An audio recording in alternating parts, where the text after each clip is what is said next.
Ces discussions portent sur l'aura et le halo. Il y a 15 ans, lorsque j'en parlais, les gens se moquèrent de moi. Ils disaient « Swamiji, l'aura n'existe pas, c'est juste ton imagination, rien de plus ».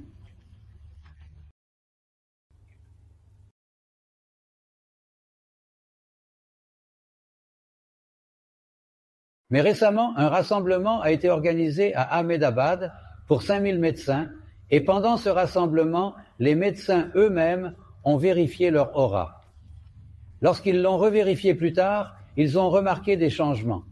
Vous voyez, ce qui se passe, c'est que tout le monde peut parler de bonnes choses. Les érudits parlent de bonnes choses, les sages parlent de bonnes choses.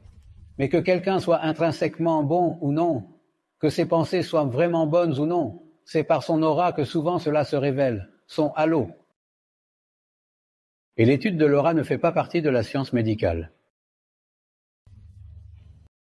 En science médicale, l'étude porte sur des choses qui peuvent être observées en touchant le corps. Cette étude appartient à la science médicale. L'étude des pensées n'est pas dans la science médicale. C'est pour cela que cette science est un peu plus avancée. Il y a beaucoup d'études à ce sujet à l'étranger. Ici, si 11 personnes s'inclinent devant un sage de manière respectueuse, la 12e personne s'inclinera également, juste en les voyant et avec révérence. Ce n'est pas comme ça à l'étranger. Ils restent droits comme des tiges de maïs. Ils ne s'inclineront ni ne se courberont tant qu'ils n'auront pas vu l'aura.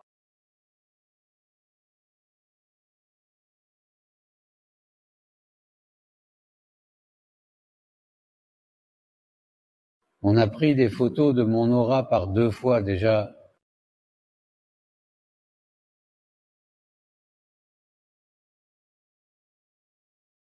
Mais même là, il y avait des changements, des transformations. L'année dernière, lors d'une conférence à la Société théosophique, ils ont dit « Swamiji, vous dites que l'on devrait attribuer des licences tous les 5 ans et chaque année vérifier leur aura ainsi que leur halo. Mais votre aura a 10, 15 ans. Dites-nous comment est votre aura actuelle. Comment est votre halo maintenant? Prenez-en une photo actuelle. » J'ai dit « D'accord. » Ils ont dit « Si votre aura est bonne, si votre halo est bon, alors nous apprendrons la méditation. » Je me suis dit « Si prendre une photo de mon aura les incite à apprendre la méditation, alors où est le mal ?» Je me suis préparé pour eux. J'étais prêt à y aller avec eux. Je suis allé à Londres au moins 20 fois, mais je ne me suis jamais monté dans le métro. Ce jour-là, j'étais assis dans le tube, c'est-à-dire le métro, le train local là-bas. J'étais surpris. Nous étions montés à la station de l'aéroport, et quand nous sommes descendus à Londres, j'avais passé 9 stations. C'est-à-dire, nous sommes descendus à la toute dernière station, nous avons traversé 9 stations, et quand nous sommes arrivés dans la ville de Londres, nous avons vu qu'il y avait un petit cabinet de médecins dans le quartier de la Banque. Dans cette pièce, on a pris une photographie de l'aura. Tout comme on fait lors d'une scanographie, j'étais assis sur une machine, et avec mes mains posées dessus. La machine a fonctionné 30 minutes, un scan en continu. Et après une demi-heure, il m'a posé une question. Comment êtes-vous en vie? Comment êtes-vous vivant? J'ai demandé pourquoi il posait cette question, et il a répondu que c'est l'aura de quelqu'un qui a complètement transcendé le corps physique. Seule une telle personne possède cette aura.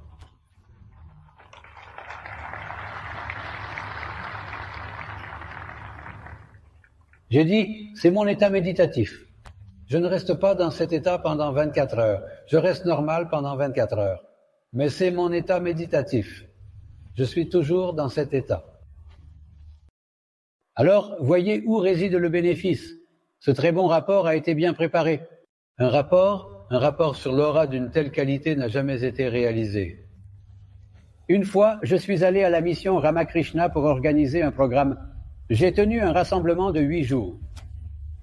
Après le rassemblement, un médecin a demandé « Swamiji, vous voyagez, mangez et buvez partout. Ne souffrez-vous pas de la diarrhée? Ne contractez-vous pas de dysenterie ?» Je leur ai répondu « Ma voiture n'a même jamais d'accident. »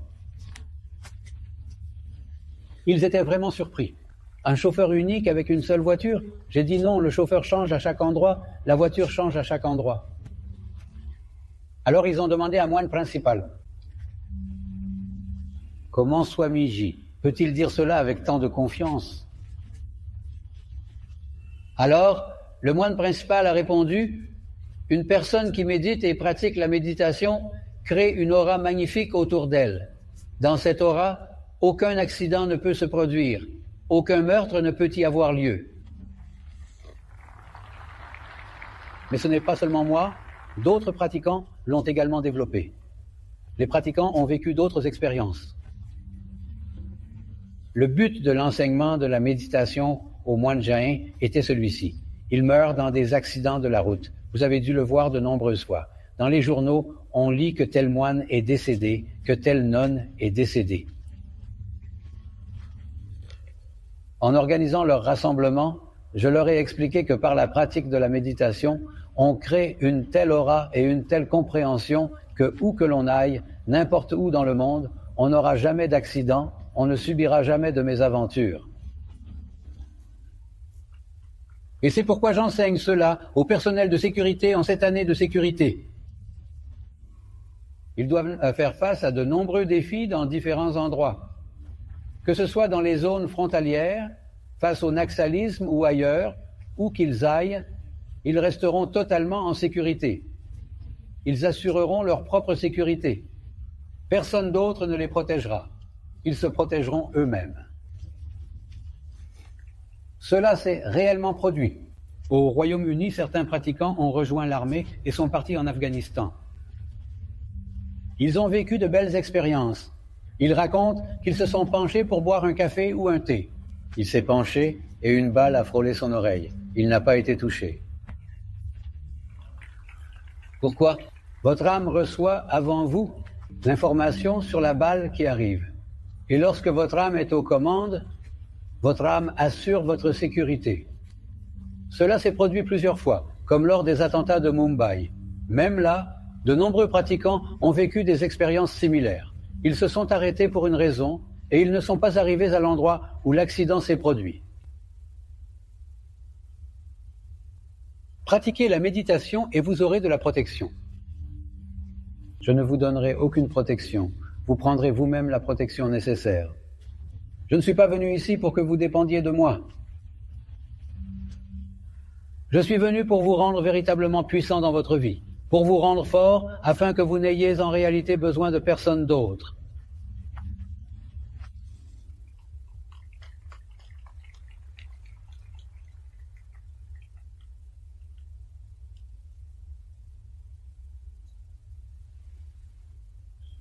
L'année dernière, dans l'ashram situé à Goa, il y avait une retraite pour les pratiquants étrangers. Des pratiquants de nombreux pays y participaient. Puis, une session de discussion a eu lieu. Quel problème avez-vous là-bas? Quelles questions avez-vous? Vous seriez surpris. Du Canada au Japon, c'est le même sujet, le même problème. Presque toutes les personnes ressentent certaines formes de l'insécurité.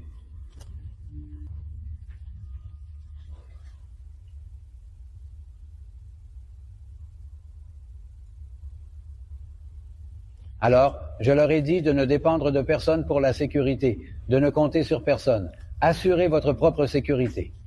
En méditant, en pratiquant la méditation, créez une aura autour de vous, un bouclier protecteur, et à l'intérieur de celui-ci, vous serez complètement en sécurité.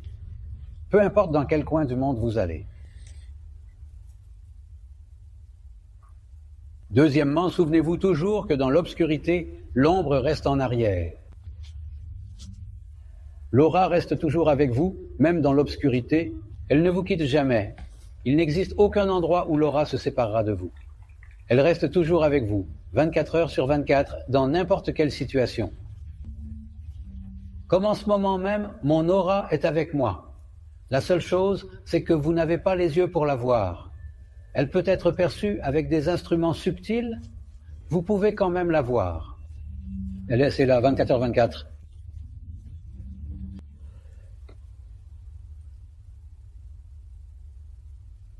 Cela signifie que vous êtes en sécurité partout, 24 heures sur 24. Donc, si vous méditez régulièrement, si vous pratiquez la méditation, vous recevrez une sécurité totale de l'intérieur et de l'extérieur.